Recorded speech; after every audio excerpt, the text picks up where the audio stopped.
Officially, my husband and I have decided that we will not be buying a place this year, and I want to tell you why we came to that conclusion, even though we were initially really excited about it, and what we plan on doing instead.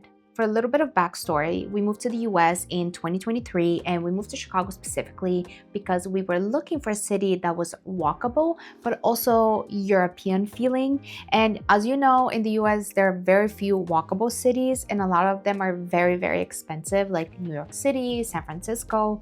And so Chicago seemed like a very nice medium, a place we can test out and then move from there. And so far, we've been here for 2 years. And to be honest with you, we really like it. We do not plan on leaving Chicago. In fact, we want to explore more of it. We really didn't think we'd be in a position to buy a place at all after only 2 years of living in the US. However, last year I started doing content creation and I was really successful on Instagram and TikTok. And so I've been making really good money from social media. So we were thinking, okay, now that we have a 1-year emergency fund, we've paid off all of our debt, what is the next step for us? Well, everybody tells us we should buy a place, so why don't we go in that direction? I'm sure you can start to think about all the problems that are coming up from that statement. And so we decided to start saving for a down payment. Our goal was to save $100,000 this year and then possibly getting a place around the summertime because our lease here ends in October. However, ever since we made that decision, I have had such fear and anxiety over the whole thing.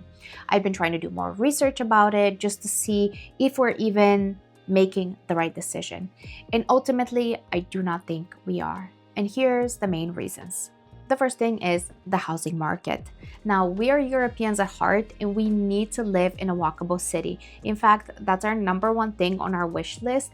That is not something we're willing to give up. Everybody has different things they want on their wish list. For us, it's being in a location that is walkable.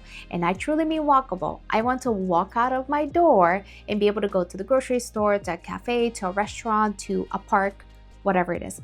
I do not want to rely on my car. And to do that and to be in those locations, we are going to pay the price of a very expensive place. Now, all the places that I've looked at, which is just 2-bedroom apartments, we're not even looking at 3 bedrooms because we cannot afford that. They are on average $400,000. And those are just the good ones. If we want a really good one, we have to be ready to pay around $700,000, which is crazy. And with the way interest rates are 7% and the fact that they're not coming down anytime soon, I did the math and let me just tell you, it's scary. I just can't justify paying that price right now, especially when my income is so uncertain with social media. Number 2 is that my attention is very limited. Right now, I'm trying to focus on growing my social media channels and creating a business with content creation. And because I'm putting so much energy and effort into that, in addition to my full-time job, I cannot dedicate more time to learn more about the housing market and where we need to be buying a place and how we can actually afford this thing. And so I've decided to put my energy into something that could possibly make me more money and make it easier for us to later buy a place. And when I say my attention is limited, that also includes time, right? I don't have all the time in the world to be doing things, even though my husband is essentially my manager. He does all of the production, he helps me with all of the editing, he helps me with scripting, he helps me with video ideas, he helps me at home.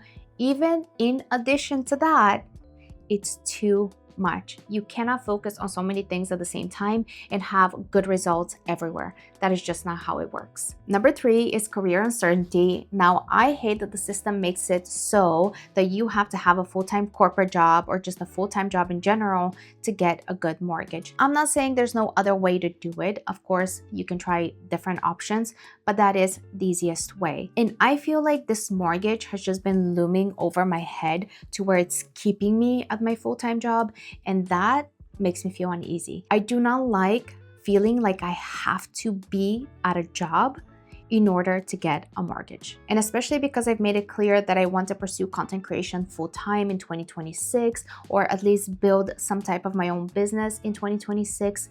Having this making my decisions does not make me feel good. Number 4 is location. We've only lived in one area in Chicago and we really want to explore different places. Now, we know we want to live in the city or close to the city where there's public transportation, but we really haven't ventured much out. And so we want to give ourselves the time and the flexibility to check out those other places, because making such a huge decision like buying a $700,000 home needs to be something that we've put more thought into. And so those were enough to kind of convince us to not pursue home ownership this year. I'm not saying it's off the table completely.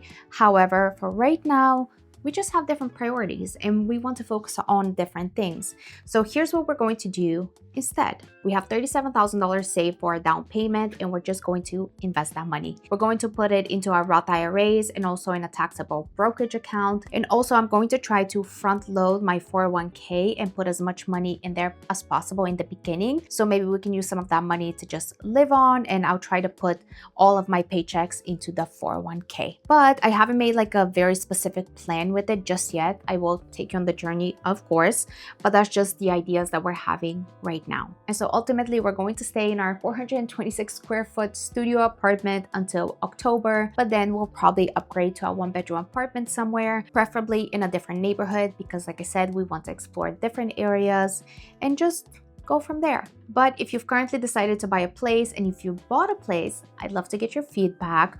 Or if you put it on pause like we are, I'd love to know why you're doing that. And I just want to say, don't let the pressure of what other people are doing or what other people are telling you to do to get to you.